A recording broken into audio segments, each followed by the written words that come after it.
sam kara ol vale in cham kanon lui thile ka ko cha sing khu di ngai sul len na tlang adang vong vong len na ka lam ang ahlai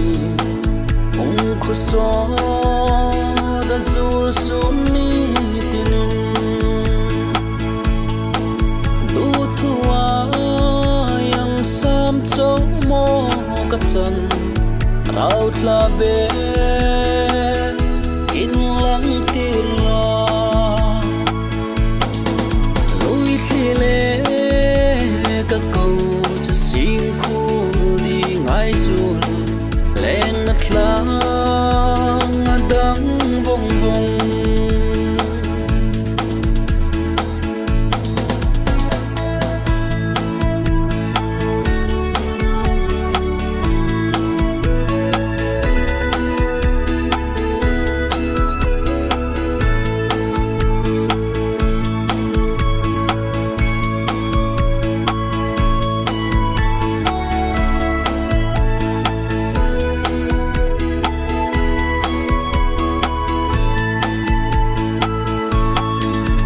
kalung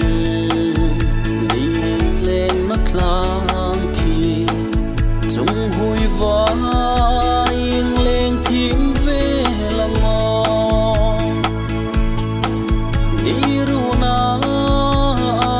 răng in loim lung lên bi thu hiu ding lui le ka ko cha sing khu di ngai sul len na tlang adang vong vong lui le ka ko cha sing khu di ngai sul len na tlang adang vong vong